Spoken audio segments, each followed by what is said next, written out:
Brian Powell of I Run Far here with Emily Harrison for the Western States 100. How are you, Emily? Doing well. Thanks. Yeah? When did you show up here in Squaw Valley? Well, this is my first time actually in Squaw Valley. It was about 10 minutes ago when we rolled in here to meet with you. But we came into Truckee last evening. So Gotcha. we started the drive on Tuesday and kind of made our way. So you've probably been thinking about this since November, and you've been Yeah. pretty focused on it. What does it feel like to step into sort of the spot, the place where it's all going to be Right. in? Yeah, it's exciting. It's I think you see it on, of course everyone knows Unbreakable, and you're like, oh, okay, and then you walk into the square and you're like, oh, this is where it happens. Okay. It's still intimidating, I think, and just trying to just take it one step at a time till race morning. Yeah. I'm sure you've got lots of advice over the last 8 months, Yeah. both from Sure. Ian, your coach, and everyone else. Yep. What's the best piece of advice you've got on 100 miles, On 100 miles. broadly? I think the biggest things I've taken away are just how important it is to take care of yourself early on. How important that is, and probably not going out too hard, which I think is relative. Some people can probably push a little harder early on and be okay. Other people maybe not so much, but yeah, I think taking care of yourself and being ready to go at mile 60. So, Yeah.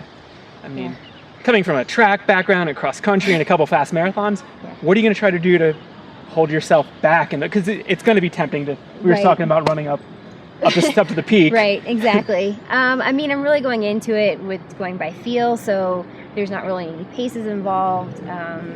It's going to be hard. I think it's, I won't be surprised if I still do kind of go out a little bit on the too hard of a side, but I think just really gauging my own body and being like, okay, I'm starting to redline a little bit here. It's time to step it back a notch and really dial my effort level back and make sure I'm staying relaxed. Gotcha. So, Are you going to, factor in your pacing of the day based on the heat, or? yeah, I think the heat will definitely play into it. So if I feel like I'm working too hard on a hill that I maybe normally wouldn't be working too hard on at that pace, then it'll be like, okay, I need to dial this back for sure. So we'll see. I think staying cool as possible will be important.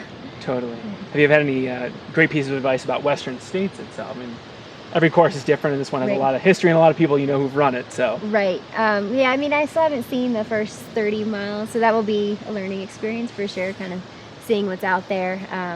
But a lot of people will just really tell me if I can have my legs under me that last 30 miles, 40 miles, then that would be great.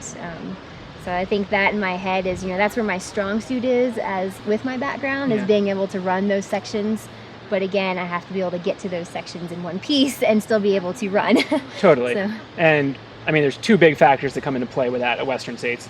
One will be the heat in 2 days, Right. Which you've already talked about. The other is quads. Yes. So much downhill. What have you done to prepare yourself? Yeah, I've done a lot more downhill running than I have in the past. I've been spending a lot more time on the trails, and so just being able to, we were out here on a road trip for Western States training camp, so it was good. I got to get through the canyons on that trip a couple times, and then we did run in Tahoe, and so we've just done some bigger trail runs, for me at least, that have quite a bit of downhill as well as the climbing. So I think that they're going to be, my quads are as toughened up as they're going to be right now. You did rim to rim to rim, right? No, we actually ended up not doing that. Okay. So it was going to be a little bit too hot that weekend. When people from Vegas are like, I think this is a bad idea, it's probably not a good idea. So we decided to pull the plug and ended up not doing that, which I was Gotcha. kind of disappointed about because I haven't done that yet. But It'll be waiting there in the eventually- fall. Yeah, eventually. Yeah. Speaking of waiting for you, Ian, I assume would be waiting for you at Forest Hill? Yes. And he's going to pace you the whole way in? That's the plan. What's Yep. it like having such a,